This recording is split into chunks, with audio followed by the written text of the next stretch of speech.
तो दोस्तों आज हम फिर से आपके लिए लेकर आए हैं देश दुनिया की सभी ताज़ा बड़ी खबरें। फटाफट एक एक कर विस्तार से आज आपको बताएंगे, तो वीडियो को अंत तक जरूर देखें। दोस्तों वीडियो बनाने में हमें काफ़ी मेहनत लगी है, तो वीडियो को दिल से लाइक कर दीजिए। दोस्तों पहले कर मैं आपको बता दें कि पैगंबर मोहम्मद साहब पर विवादित टिप्पणी करने वाली नुपुर शर्मा को जान से मारेगा पाकिस्तान। पाकिस्तान ने नुपुर शर्मा को मारने के लिए राजस्थान में 40 लोगों को भेजा है। कभी भी हो सकती है नुपुर शर्मा की हत्या, भाजपा को झटका। वही आपको बताएंगे दोस्तों की लखनऊ के लुलू मॉल में मुसलमानों ने पढ़ी नमाज। तो नमाज पढ़ने का वीडियो वायरल होने के बाद अखिल भारत हिंदू महासभा ने मुसलमानों को दी धमकी। कहा आगे से इसमें पढ़ी गई नमाज तो एक भी हिंदू नहीं खरीदेगा इसमें से सामान। भाई आपको बताएंगे दोस्तों कि देश में बढ़ती मुसलमानों की जनसंख्या को आरएसएस ने बताया पशुओं की जनसंख्या। कहा जिस तरह से मुसलमानों की जनसंख्या बढ़ती है उसी तरह से बढ़ रही है देश में पशुओं की जनसंख्या। भाई आपको बताएंगे दोस्तों कि उत्तर प्रदेश में बारिश नहीं हुई तो महिलाओं ने बीजेपी विधायकों की सर से नहलाया। वहीं आपको बताएंगे दोस्तों कि कांग्रेस नेता अलका लंबा ने प्रधानमंत्री मोदी पर की आपत्तिजनक टिप्पणी। प्रधानमंत्री मोदी को बताया नालायक। वहीं आपको बताएंगे दोस्तों कि श्रीलंका के राष्ट्रपति गोटाबाया राजपक्षे ने सिंगापुर जाने के लिए मालदीव सरकार से मांगा प्राइवेट जेट। अभी फंसे हुए हैं मालदीव में। तो दोस्तों सभी खबरों को आपको एक एक कर बताने वाले हैं। वीडियो को लाइक कर चैनल को सब्सक्राइब कर दें और हमें कमेंट करके बताएं कि आपके जिले किस राज्य से हमारी खबरों को देख रहे हैं। इसी बीच पर तो दोस्तों अगली खबर की ओर, तो पैगंबर मोहम्मद साहब का अपमान करने वाली बीजेपी नेता नुपुर शर्मा को जान से मारेगा पाकिस्तान। पाकिस्तान ने राजस्थान में बनाई है 40 लोगों की टीम, मोदी सरकार को झटका। दोस्तों आपको बता दें कि पैगंबर मोहम्मद साहब पर विवादित टिप्पणी करने वाली बीजेपी नेता नुपुर शर्मा की अभी तक गिरफ्तारी नहीं हुई है। लेकिन नुपुर शर्मा की गिरफ्तारी न होने के बाद पाकिस्तान से मोदी सरकार को नुपुर शर्मा को लेकर बड़ा झटका लग सकता है। दरअसल आपको बता दें कि पाकिस्तान के आतंकी नुपुर शर्मा की कभी भी राजस्थान में हत्या कर सकते हैं। दरअसल आपको बता दें कि पैगंबर मोहम्मद साहब का अपमान करने वाली नुपुर शर्मा की हत्या करने के लिए पाकिस्तान के आतंकियों ने राजस्थान में 40 लोगों की टीम बनाई है, जो कि तालिबान की तर्ज पर नुपुर शर्मा का सिर काटने का काम करेगी, जिसके बाद मोदी सरकार की मुश्किलें बढ़ गई। दरअसल आपको बता दें कि जैसे ही इस बात की जानकारी मोदी सरकार को हुई है तो मोदी सरकार ने नुपुर शर्मा को अंडरग्राउंड करवा दिया है और मोदी सरकार अब पाकिस्तान के इन 40 आतंकियों को ढूंढने जुट गई है। तो ये बड़ी अपडेट आई दोस्तों की कन्हैया लाल की हत्या के बाद राजस्थान में नुपुर शर्मा की हत्या कभी भी हो सकती है। इसी बीच पर तो दोस्तों अगली खबर की ओर, तो लखनऊ में लुलू मॉल में नमाज पढ़ने का वीडियो वायरल होने के बाद हिंदू महासभा ने मुसलमानों को दी धमकी। दोस्तों आपको बता दें कि उत्तर प्रदेश की राजधानी लखनऊ में लॉन्च हुए लुलू मॉल का बीते 10 जुलाई रविवार को सीएम योगी आदित्यनाथ ने फीता काटकर उद्घाटन किया था, जिसके बाद 11 जुलाई सोमवार से आम जनता के लिए ये खुल गया।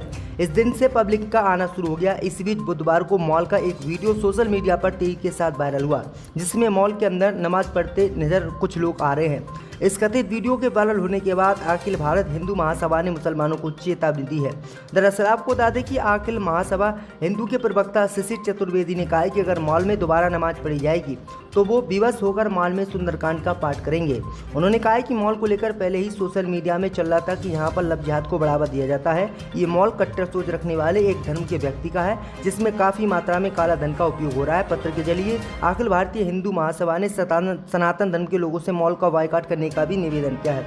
ये बड़ी अपडेट आई दोस्तों की देश में लगातार कट्टरता बढ़ती है। इसी बीच पर तो दोस्तों अगली खबर की ओर, तो कांग्रेस नेता अलका लंबा को प्रधानमंत्री मोदी ने बताया नालायक। दोस्तों आपको बता दें कि कांग्रेस नेता अलका लंबा आजकल अपने नेता मणिशंकर अय्यर से प्रेरणा ले रही हैं। अय्यर की तरह उन्होंने भी प्रधानमंत्री मोदी पर आपत्तिजनक भाषा का प्रयोग किया है। कांग्रेस नेता अलका लंबा ने स्कूली बच्चों की मार्कशीट की तरह एक मीम बनाकर प्रधानमंत्री मोदी का रिपोर्ट कार्ड ट्वीट किया है। मीम में रिपोर्ट कार्ड के साथ लंबा ने ट्वीट कर लिखा, नालायक को कितनी बार कहा था जुमलेबाजी छोड़ दे, थोड़ी मेहनत कर ले, पर ये किसी की सुने तब ना, फेल तो इससे होना ही था। दरअसल आपको बता दें कि अलका लंबा ने ट्वीट में जिस भाषा का उपयोग किया है वह आमतौर पर एक माँ अपने बच्चे को उलाना के तौर पर देती है, लेकिन लंबा ने प्रधानमंत्री मोदी के लिए इस शब्द का इस्तेमाल किया है, जिसके बाद पूरी भाजपा में हड़कंप मचा हुआ है और भाजपा इसका विरोध कर रही है और इनके खिलाफ केस दर्ज कर जेल में डालने की मांग कर रही है। इसी बीच पर तो दोस्तों अगली खबर की ओर, तो आरएसएस ने मुसलमानों की बढ़ती जनसंख्या की तुलना जानवरों से की। दोस्तों आपको बता दें ये बड़ी खबर सामने निकल कर आई दोस्तों की देश में इन दिनों बढ़ती जनसंख्या को लेकर बहस छिड़ी हुई है। बीते ही दिनों उत्तर प्रदेश के मुख्यमंत्री योगी आदित्यनाथ ने मुसलमानों की बढ़ती जनसंख्या पर चिंता जताई थी और कहा था कि इससे देश में अराजकता बढ़ेगी। वहीं आपको बता दें कि अब इस मामले पर राष्ट्रीय स्वयंसेवक संघ के प्रमुख मोहन भागवत ने बड़ा बयान दिया है। उन्होंने मुसलमानों की बढ़ती जनसंख्या की जानवरों से तुलना कर दी है। उन्होंने कहा है कि सिर्फ खाना खाना और आबादी बढ़ाना ये काम तो जानवर भी करते हैं। अगर किसी को काम ठीक से करना है तो उसे अपनी जनसंख्या को काबू करना होगा और बच्चे कम पैदा करने होंगे। दरअसल आपको बता दें कि उन्होंने आगे भी ये कहा है कि जो ताकतवर होता है वो जीवन झेलेगा। खाना पीने से या फिर जनसंख्या बढ़ाने से कोई किसी पर कुछ नहीं कर सकता। तो उनका साफ कहना है कि जिस तरह से जानवरों की जनसंख्या बढ़ती है उसी तरह से मुसलमानों की भी संख्या बढ़ रही है और मुसलमानों की तुलना उन्होंने जानवरों से कर दी है। आपकी क्या राय इस खबर पे हमें कमेंट में जरूर बताएं। इसी बीच पर तो दोस्तों अगली खबर की ओर तो गोटाबाया राजपक्षे ने सिंगापुर जाने के लिए मालदीव सरकार से मांगा प्राइवेट जेट। दोस्तों आपको बता दें कि श्रीलंका में लंबे समय से चली आ रही आर्थिक तंगी के बाद जनता का विरोध प्रदर्शन शुरू हुआ है और राष्ट्रपति गोटाबाया राजपक्षे बुधवार को अपने पद से इस्तीफा दिए बिना द्वीप छोड़कर भाग गए हैं। वो पहले मालदीव में रहे जिसके बाद देर रात सिंगापुर जाने की तैयारी थी।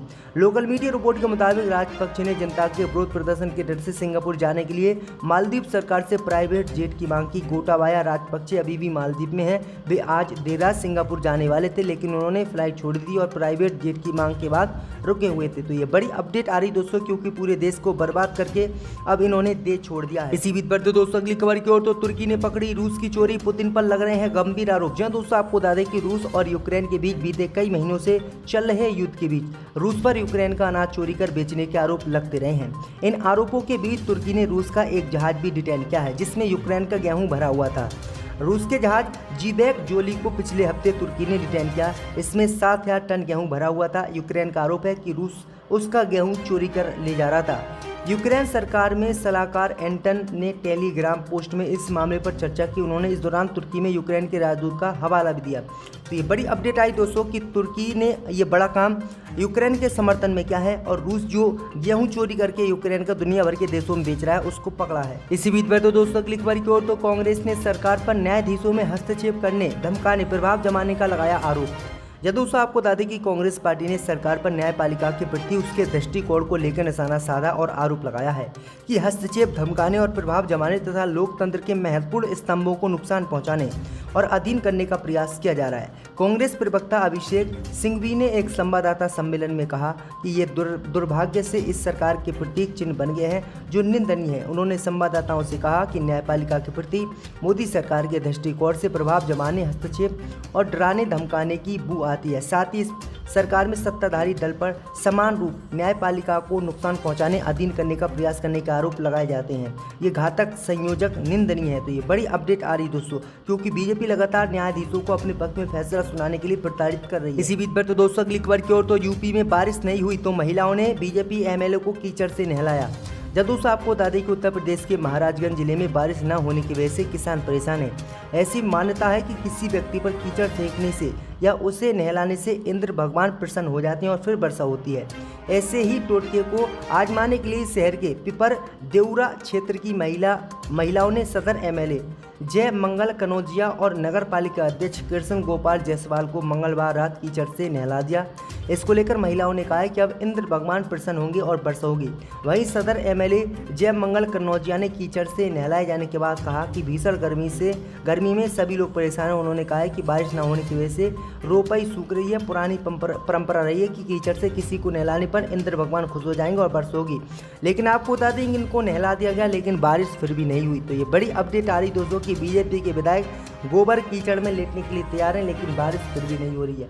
इसी बीच पर तो दोस्तों अगली खबर की ओर तो बीजेपी के मेयर प्रत्याशी के घरों में कांग्रेस का झंडा देख भड़के लोग, बीजेपी ने धमकाया। जय दोस्तों आपको बता दें कि मध्य प्रदेश में चुनाव प्रचार के दौरान भाजपा के मेयर प्रत्याशी इलाके के घरों पर कांग्रेस का झंडा लगा देकर बीजेपी के नेता भड़क उठे हैं और लोगों को सरकारी सुविधा बंद करने की धमकी देने लगे हैं। इसका वीडियो भी सोशल मीडिया पर जमकर वायरल हो रहा है। वीडियो रतलाम नगर निगम चुनाव के भाजपा के मेयर उम्मीदवार प्रहलाद पटेल का है। बताया जा रहा है कि रविवार को प्रहलाद पटेल जिले के एक इलाके में प्रचार कर रहे थे। वह पार्टी कार्यकर्ताओं और स्थानीय लोगों को संबोधित कर रहे थे। इसी बीच उन्होंने देखा कि कुछ घरों में कांग्रेस के झंडे लगे हुए थे। कुछ घरों में कांग्रेस के झंडे देखकर पटेल गुस्से में इन घरों की तस्वीर लेने के लिए कहा और उन्हें सभी सरकारी सेवाओं से वंचित करने की धमकी दी। भाई आपको बता दें कि उनका ये वीडियो सोशल मीडिया पर वायरल भी हो रहा था। बड़ी अपडेट आ रही दोस्तों। इसी बीच पर तो दोस्तों अगली खबर की ओर तो उदयपुर हत्याकांड को लेकर गहलोत के कैबिनेट मंत्री ने एनआईए की जांच पर उठाए सवाल, गरमाई सियासत। यह दोस्तों आपको बता दें कि उदयपुर हत्याकांड मामले को लेकर एक और जहां एनआईए की जांच का दायरा तेजी से बढ़ा है, वहीं इस बीच जांच पर सियासी बवाल भी खड़े हो रहे हैं। गहलोत सरकार के कैबिनेट मंत्री महेश जोशी ने एनआईए की जांच पर सवाल उठाते हुए कहा है कि एक बार एनआईए का बैकफुट पर आना संदेह पैदा करता है, ऐसे में वे निष्पक्ष जांच की मांग करते हैं। उधर गहलोत के कैबिनेट मंत्री के इस बयान पर भाजपा ने वोट बैंक की राजनीति वाला बयान करार देते हुए कहा है कि यदि जांच गहलोत सरकार की पुलिस के पास ही होती तो शायद कभी इतने आरोपी गिरफ्तार ही नहीं होते। दरअसल आपको बता दें कि जैसे जैसे उदयपुर हत्याकांड की एनआईए की जांच आगे बढ़ी है, वैसे वैसे गहलोत सरकार की तरफ से नए नए बयान सामने आ रहे हैं। तो ये बड़ी अपडेट आ रही दोस्तों।